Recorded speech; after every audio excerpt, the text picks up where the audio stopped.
Welcome everybody to the Chess Lab, welcome to episode 4 of Road to 2500 Rapid Only Chess. Let's immediately start the game. Finally, after 2 games with black, 1 game with white, we open with one knight to f3. Sometimes you see me look up because there is the second monitor where I check the recordings that everything is fine.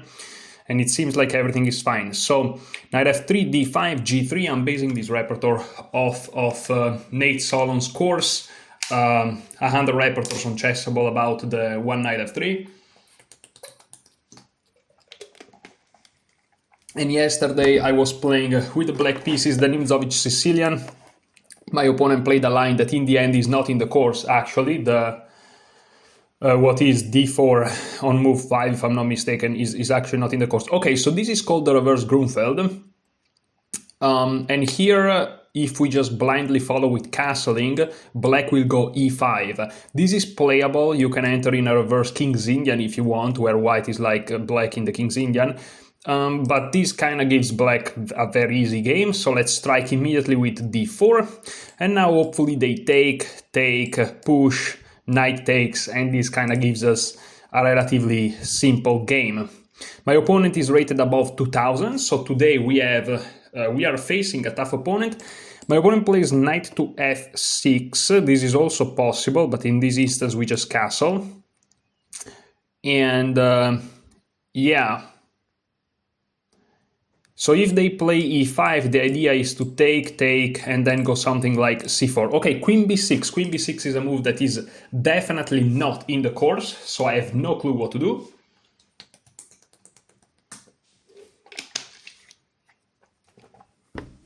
Which is of course very interesting. Now, already a couple of options.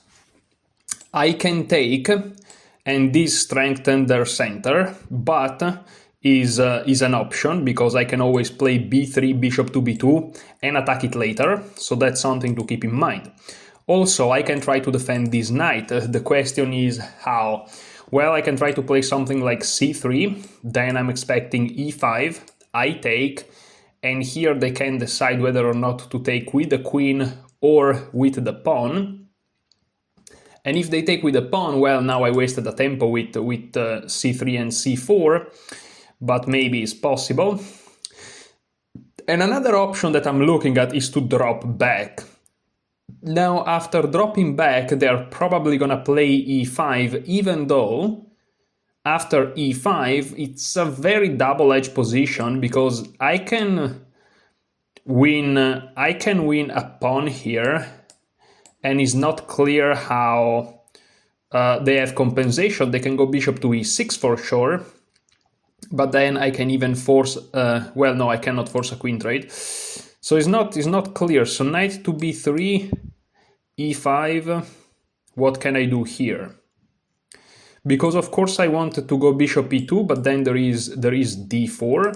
So perhaps after knight to b3 and e5, I can think about going c3, which looks quite interesting. It's not so obvious how black can exploit his center mass, because now I have 2 threats. I'm threatening both bishop e3, but also bishop takes d5. They defend, for example, and then I go bishop to e3. And it's a very, very, very double-edged position. It feels like black got the center, though, which I'm not a big fan of. And then they can proceed with knight to g4. So this is definitely a difficult position, but I'm very happy that it happened on the board because, again, then I'll have possibilities to analyze this. So knight here, e5, bishop takes. That's what kind of scares me, because after knight takes and queen here, it's true that I'm up a pawn, a central pawn, but also I'm giving up the light square bishop, which is perhaps the most important piece. On the other hand, my queen can always go back to defending those light squares, so perhaps it's not as bad. So knight here, hitting this pawn could be interesting. Could be very, very interesting. Taking here, taking with the queen, perhaps is not the most accurate, since after knight c3 there may be some pressure, but they can just take again with the pawn. And then do I play c4 here? Maybe that's the way to go. Knight here, pawn here, c4, taking, as we discussed yesterday, in those lines is never a good idea to just go pawn hunting. We can proceed with something like queen to c2 to protect this pawn, and then follow it up with bishop e3, or perhaps even knight to a3. And once we go here, we also hit the queen. That's actually an extremely fascinating idea. Take, c4, that's a great idea. What if they protect with e6 though? That's kind of annoying. Well, we can also go queen to c2 anyways, can we? And we can still, again, with this idea of, but then maybe they push. It's not so clear, it's not so clear. So take, c4, e6, but then the bishop is locked. And perhaps we can just play something like, it's not super simple, perhaps b3. What if they take? Well, if they take, I can just go queen c7 again, and if they take more, well, then I can win this pawn, but I can also take back. So knight takes is extremely, extremely tempting, together with knight back. Knight back again gives the center with this idea of sacrificing this pawn. I'm really unsure. What if they take with the queen, though? Well, if they take with the queen, we may actually have some very spicy lines here involving... well, we can also play b3 with the simple idea of playing c4 and this pawn is pinned and it's not clear how they're gonna deal with it. Let's take. Let's see what happens if we take. I think that's a practical approach. Going back, I'm sure it's perhaps fine. I think that for the engine it doesn't really matter whether you take or you go back, but I think practically speaking this asks Black some questions. First of all, how you're gonna take back. The negative aspect of my move is that I wasted a lot of time, which is not a negative aspect of the move, but perhaps of my, way of approaching chess. But, it's important to understand what your goals are. My goal is to improve at chess in the end of the day. Sure, the goal is to reach 2500, but also to improve at chess. And so if some games I have to take my time and then I'm gonna end up losing because I have little time and I play terrible moves, so be it. It's a risk. Hopefully I'm gonna try to speed up a little bit, but the problem is these very first few moves are crucial, because if you steer the game in the wrong direction, especially against players above 2000, it's gonna be tough, very, very tough. So yeah, like I could have played something very fast, like for example c3 in like 3 seconds, and then maybe I get hit with this and I'm just worst. And then, of course, I'm playing against a 2000. He's just going to develop his bishop castle, create strong play. And what do I do then? So it's not very easy here to kind of, to districate yourself in those positions. If we go back a little, again, in this position here, what do you do is not so clear. You have to be precise, and I think that knight takes c6 is a good practical approach, because again, after c takes, their king is still in the center, I'm already castle, I have no problem striking immediately, and after they take, I may even consider going here, why not, right? And if they push, I may even consider going here, and if they take, I just take, and this is hanging, rook b1 is coming, knight c4 is coming, rook d1 is coming, and I have all my pieces developed. We saw in yesterday's episode how important it is to prioritize piece activity over other things like pawns. I'm looking at my recording software since my opponent is not moving. Okay, he moved now. My webcam lags a little bit. Hopefully it's not going to be a problem in the video. Okay, here we go for c4. Maybe there are better moves, but again, I have to speed up a little bit. I have no problem sacrificing this pawn. I'm expecting e6, after which I think that my idea was indeed to go b3, bishop to b2. But I have to be careful about this though. Maybe I didn't thought about that. So, okay, b3 takes... Was my idea to play something like this? Not sure. Also, I had the idea to go here immediately. Yes, to play this, but then there was this. Okay, not so obvious. I have a couple of interesting ideas though. So let me go here first. Queen c2. This is the move that I'm not sure about.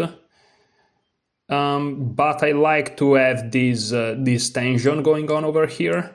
Because I have an idea of taking, they take back, I go here, they push, I take, they take, and then I check them here, winning the rook in the corner. It's a very risky approach because in the end they have these, and then they take my knight. So I'm not sure, considering that I already sacrificed the bishop, but that's kind of an idea. I think that they have to develop their dark square bishop and castle now. Otherwise, it's not so clear what they're gonna do. Maybe they are concerned about e4, perhaps. Okay, they pull out their bishop like that, defending this pawn, which I think is a good practical approach. So taking here, is it good? They're gonna take towards the center, I would assume. And then I go here, and then they can actually strike. So maybe a move could be rook d1, because I really want to get this bishop to e3 in, but you know what? Rook d1, there is knight g5, which controls the square and also threatens queen takes f2, so that's probably not ideal. So maybe now it's time to go for my idea of playing this b3, also with the intention of playing bishop a3, actually. Wow, that's interesting, so let's do it. Let's do it. Let's go for this. Bishop a3, very nasty, trying to trade the better bishop for black, and kind of forcing them to be left with the bad bishop here. Maybe e5 is in the cards, but anytime they play e5, they have to worry about this pawn. Which e5 may be possible, but then bishop b2 is probably more like it. Even though I'm not sure, very complex position, obviously. Not easy to navigate. Knight g4, annoying move. I may try to go knight to d2 here, and bishop to b2, and knight f3 perhaps, to control those squares, why not? So maybe knight d2 is also an option. The only thing that concerns is that I'm down on time, that's the only problem, but aside from that, the position seems decent. If they take like here, I may interpose this move, they take here, I take back, they have to move, I develop, but now I have to be careful because they're close to castling too, so I can't play around. I can't fool around, I can't pull out the tomfoolery here. Because if they get to develop, then it's just okay for them. So yeah, I have to kind of be slightly careful about how I approach this. I may want to play e3 perhaps, which slows down their central expansion. Because now again, if they develop, I have to be kind of careful. I may also want to play rook d1 on knight g4, there is e3, and then h3 comes with tempo. Perhaps that's a good idea. Because if I can get all these moves in, I should be fine. Is taking here anything good? Take. Bishop here. Doesn't seem like it. I can try to play bishop to a3. If they castle, that's not possible. If they give out their bishop, I find myself with a knight on a3, which is arguably not good. They are just gonna castle at that point. I can take, but they just take back with a pawn. My knight is still stuck. I'm not super convinced about it. So what else is there? I can try to play e3, which is a weird move, but most likely just bishop to b2 to prevent e5. They're gonna castle, and then I play knight to d2. Can they push then? Yeah, but pushing is always a little bit tricky. After I go here, they can't play e5. If they play c5, we have that theme where my bishop is completely stuck. However, after knight to e5, I'm winning their light square bishop, and they have a lot of problems on the light squares. So maybe that's doable. I can also go e3 to prevent that advance. But then, they have to castle. If they play e5, that feels a little bit risky.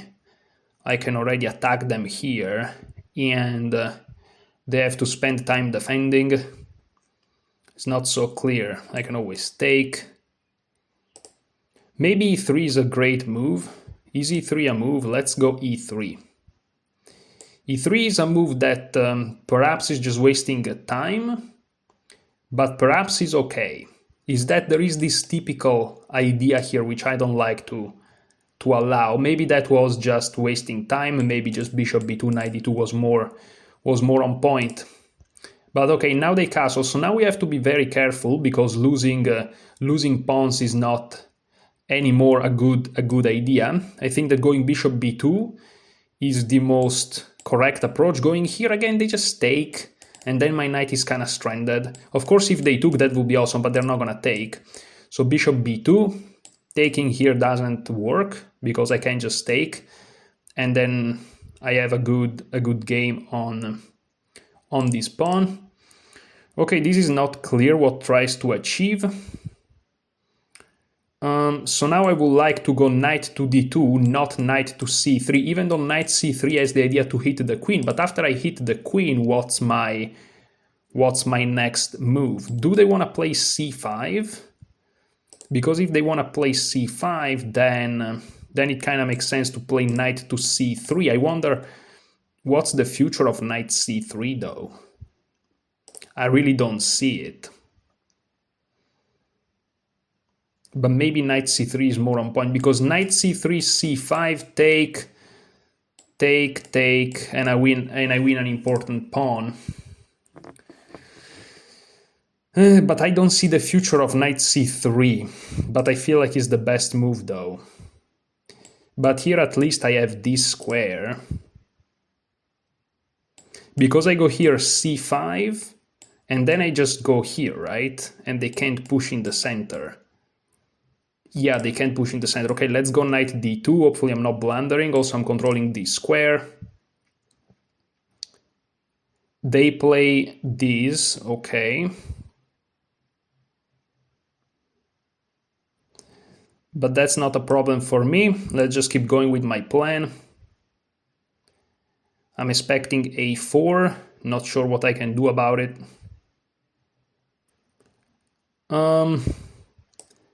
Let's just jump with my knight to a central square. Now, I don't know what I'm doing, unfortunately, because I don't have time to think. Let me just try to activate my forces here. Okay. Now this is under attack, unfortunately. I can try to win a tempo here. I really don't know what to do, unfortunately, so let's just do that. Defending this pawn like this, I have no time. Very, very unfortunate. They go back, don't know what to do. Just doubling here up.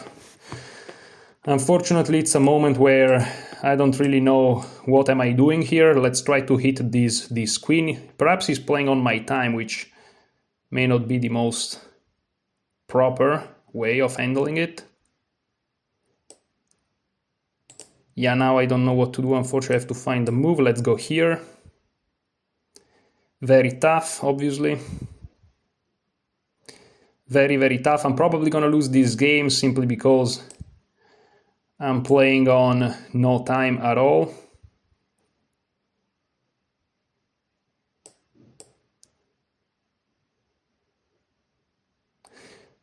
Not sure how precise he's being. 10 seconds, unfortunately, is not even close to be enough. Let's see how he takes back. I can't even play this move. But I have to stay active, so let's stay active. I know this loses a pawn, which is this, but okay. Again, activity is the name of the game. And here I can enter here, attacking the rook, and then I have this, which is perhaps a good attempt.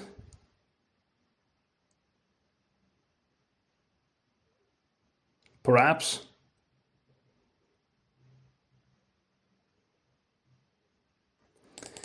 This move concerned me though. But I may have a reply to that. The problem is that he has time to think, so queen d6, rook b1, I feel like. because I can't go bishop to a6. Okay, place this. Now I go here.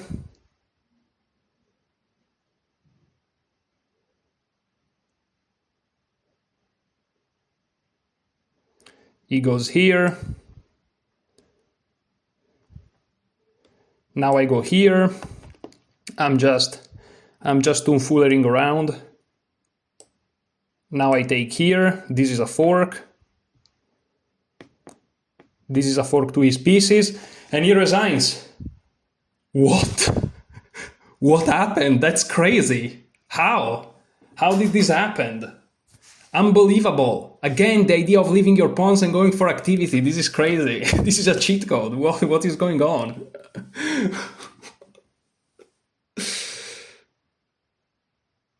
I wasn't expecting this. And I was quite tense. How much time it has been? 21 minutes. That was a long game. I spent all the time. Wow, that's why I played with increment. And the game is over. I can't believe this. And we are above 2100. I can't believe this. I must have made so many mistakes. No, this is a terrible game. But this time is true and is unbelievable. And my opponent is here analyzing it too. Wow. Oh my goodness, I already seeing at least a blunder, but there's gonna be more. This was so bad. Wow, he was completely he was completely winning at some point. And why did he resign? He could have tried to do something. The problem is something I noticed, that this doesn't work because I take the queen, and after they take mine, I can save my knight, and so I'm up a piece. I don't want to look at the evaluation, bro, at the engine analysis. Okay, let's look at it. Oh my goodness. But okay, black wasn't like... He wasn't so dominant at least, but I made 2 blunders, yeah. But again, in chess, what matters is who makes the last blunder, and apparently it wasn't me. So let's go back, let's try to look at this opening. My opponent was very tricky, because he played something which is not easy to face. Queen b6. I wonder what the masters are doing here. And it seems like knight b3 with a very good score is what the masters are choosing. And of course, the club players, myself included, we just relinquish the tension because why not? What is the engine thinking here?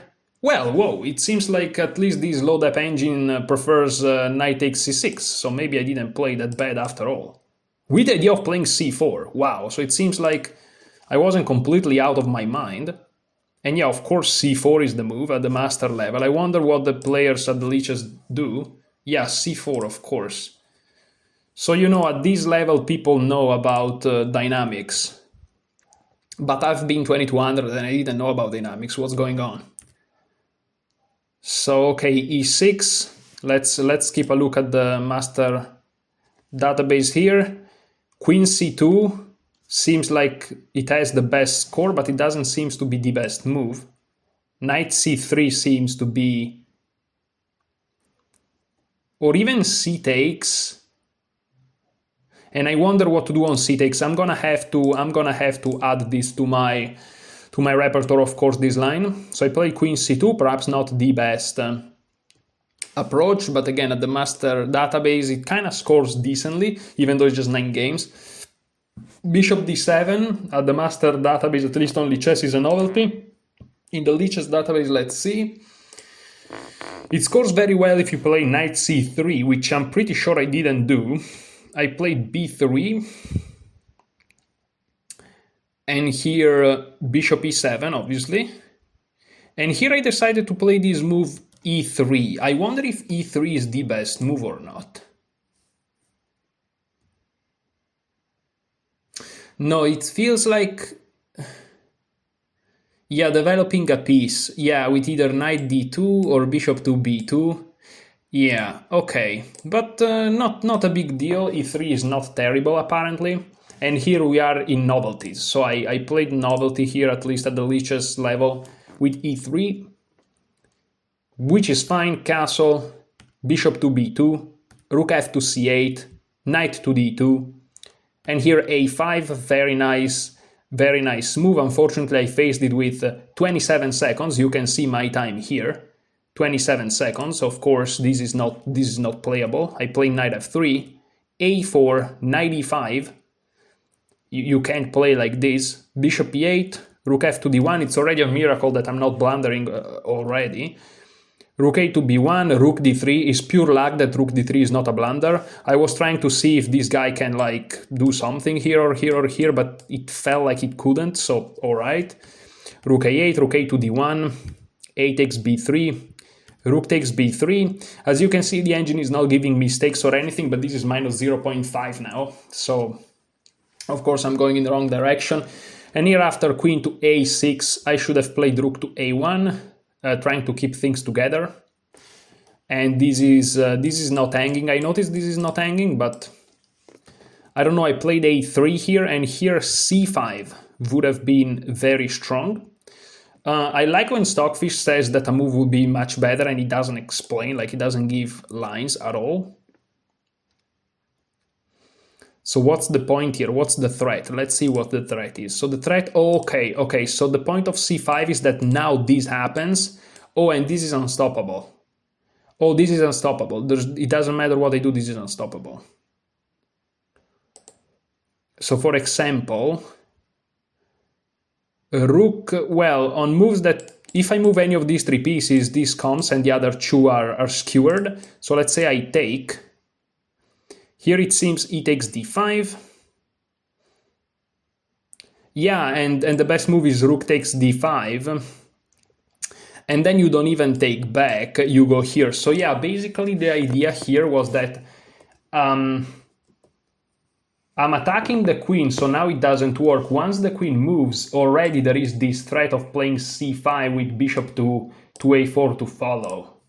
Exactly. And that's why defending this pawn with the rook is essential. It's not about defending the pawn, even though of course it also is, because you could move the rook anywhere, but you choose to defend the pawn too. But it's also to move it away from this diagonal, so very instructive here. Of course you kind of have to dig a little bit to get it, but Stockfish is like a big brain, giga brain chess player, but can't even speak. So that's kind of tough.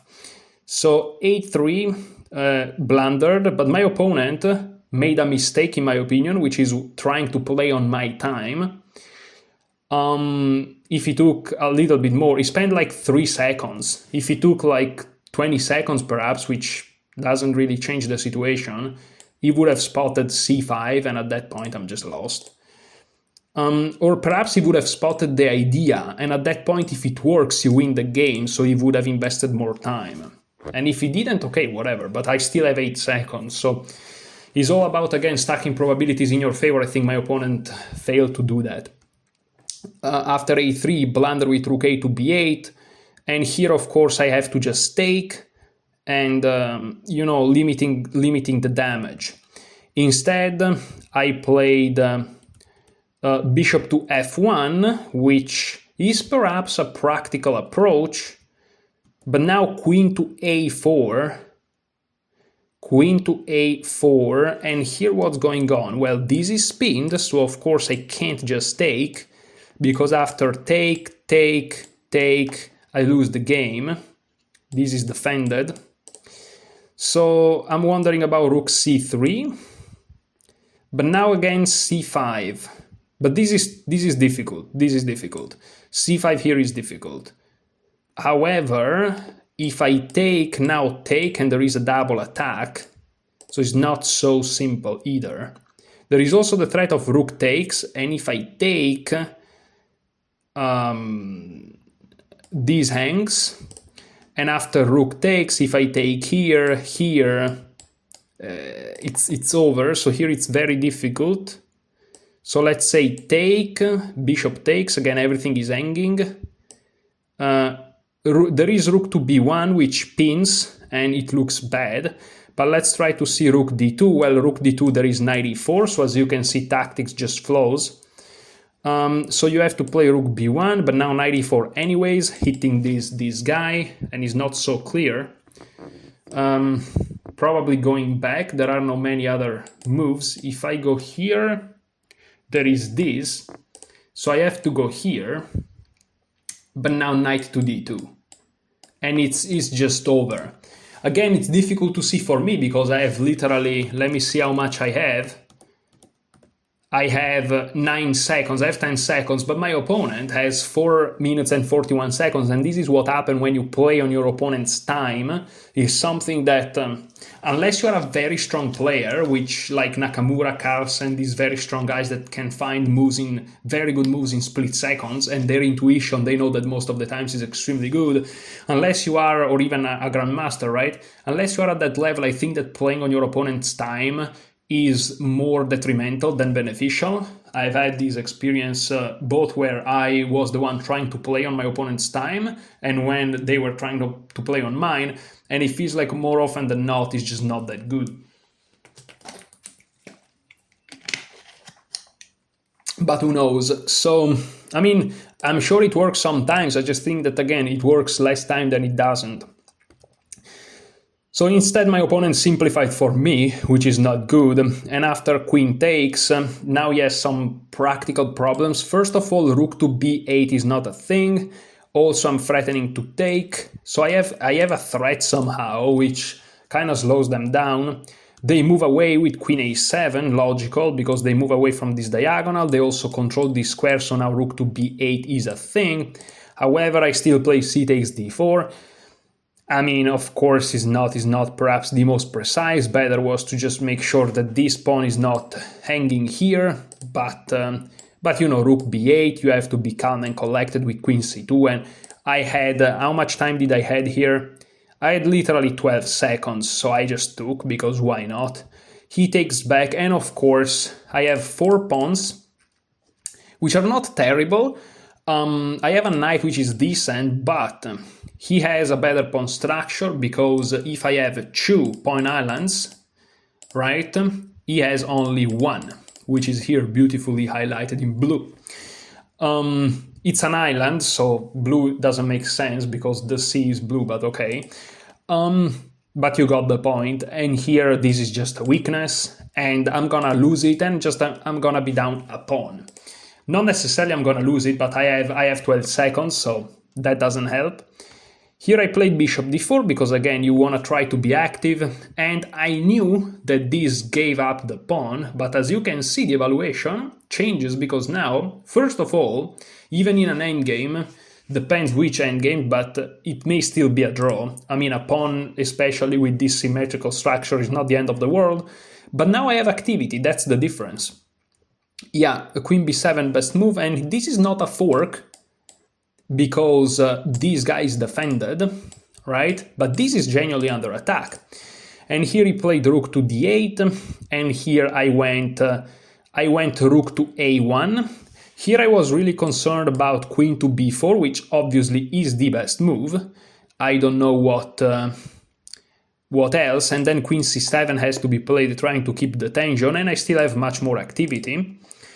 Also, if this bishop moves, this pawn is weak, something that I noticed. And here he played queen to d6, and here I wanted so badly to play rook a6 as the engine is recommending, but for some reason I couldn't see what to do against queen b4, and of course rook b6, and I'm just silly, I'm just very, very silly, and then he's forced to go to a3, and then bishop to b2, and then he has to play queen to a5, and if I take this bishop I lose my rook, and let's keep going with this line, and then I have rook takes c6, which is something that I would have never seen in a billion years, f takes, queen takes, and rook b8, knight c6, bishop takes, check, king h8, bishop takes, and it's a draw. If you take, it's a draw, perhaps with the light square bishop is even winning, but definitely a draw. Queen a8, and okay. Thanks Stockfish, appreciate it, but instead I played rook a7, which is given as an inaccuracy, but practically speaking is a very good try, and it paid off. It paid off because here king to f8 has to be found, which defends the bishop, or perhaps bishop to d7. Already moving the knight here, it's in my opinion critical, because it's pretty tough. Yeah, this is not even possible, so it's tough. I want to see 3 lines to see if these were the only options. Yeah, so here there are only 2 moves, which are king f8 and bishop to d7. Knight here loses. Yeah, to knight c6, but I mean this is quite clear to see. Everything is collapsing here. So not an easy position, and with 4 minutes, but again, he was trying to play on my time, and in his psychology, I think that he was low on time as much as I was, which is crazy, but I think that that's the case. That's why you always have to be objective and remember your position. It's like we are in the military here, but in a sense, chess is a battle, isn't it? So rook a7, and here my opponent again kind of forgot his position. He had 4 minutes. He could, because at this point, you see, this is very instructive. Until the end, very instructive. Because from my opponent perspective, it's like I'm playing on his time. Because the position is complex, I'm putting pressure. If we look at some moves before, like here, when I had like these 20 seconds, here I'm the one under pressure, right? But in a position like this, in the end, here, you are the one under pressure. And so that's when you can't just be like, oh, let's play on my opponent time, because you're just suicidal at that point. Here you have to remember that you are the one up on time, and since you are the one under attack, use it. Use the fact that you're up on time. And I'm sure he would have spotted both of these moves, because they're very simple. I mean, you notice that this loses immediately. That's quite obvious. And so you can't move the bishop. But then what do? Well, you can't interpose a heavy piece because I take it somehow. And so you have to interpose a minor piece. If you interpose this guy, well, of course, this is an attack. You calculate it and you realize that you lose. What about this? Well, maybe you don't like it. Can you defend the bishop? Yes. But most likely bishop d7 would have been seen. But then there is bishop b5. And it's not so clear. So I had, and also bishop to b6. It wasn't a clear position by any means. I managed to find myself in this situation with few seconds, which is great. And here bishop f8 is a blunder because of the only move, but still it's quite obvious. Knight takes f7, and here there's nothing more to be done because this is a fork. That's the issue. This is a fork, and so it can't just move around. And here again, something like rook to d7. Queen takes g3 check. Notice the best move according to the engine. This is crazy. This shows you the terrible situation black is in. But okay, if you play rook to d7, again, I take it. And if you take back this knight, I just move my queen and I'm up a queen. And if you take my queen, I save my knight with rook takes b7. And knight takes c8 also wins, rook takes ba7 also wins, because of course, but this is just obvious. What else? Well, let's say that you take this knight. Well, then queen takes f7 check. And if anything, I regain my pawn. But after king h8, of course, you can tell that the situation is critical. Here there is bishop takes f6, and you can't take back because of checkmate on h7. And perhaps a little bit prematurely, after bishop to f8 and knight takes f7, my opponent resigned the game. But I mean, no, it's not premature at this point, it's over, I agree. But I mean, again, I have 14 seconds, maybe you throw in a rook here, and I know that I would have played this and this, so I know I would have won the game completely, but he didn't, so maybe you throw it in. But okay, he resigned. What can we learn from this game? I will say, especially if you play rapid, then your philosophy is, I want to improve at this game. And so this is a genuine advice I have for you guys. Of course, you do whatever you want to do, but you saw this game, right? But there are many examples. It's not just this game. If you find yourself in a situation where you have like 4 minutes and your opponent has 6 seconds, take your time. because eventually it will come a point where the position is quite complex. You make your very natural move, and your opponent has 5 seconds. You understand how little it is? It's like, oh, but if I don't play fast, they're gonna think on my time. They're not Magnus Carlsen. What do you think they're gonna think on your time? They're not gonna think much. I wasn't thinking much. I completely miss all the ideas. I would have never in a trillion years saw that here there is this thing here. You know, after here, like, who saw this? Well, if you are a player above 2000 and you have 4 minutes, you can see it. Almost 5, actually. But okay, even if you're not above 2000, still take your time. And if you end up drawing or losing even that game, you may feel upset, but again, at least you learn as much. Because again, if you play rapid, that's your philosophy, isn't it? So yeah, but in the end, with this move, knight takes f7, I won, so now my rating is above 2100 and things start to be very, very interesting. I'm probably gonna have the black pieces in the next episode, probably against an either high 2000 rated player or 2100 rated player. And already from today you saw how more difficult it is, and I was even losing at a couple of occasions, but things went in my way anyways. Once again, sacrificing 1 pawn or 2 for high activity is often the best thing to do, as you saw from today's episode and yesterday's episode. And yeah, I'm gonna cut it here. Very happy about this game, of course. Thank you so much for watching. Enjoy your chess.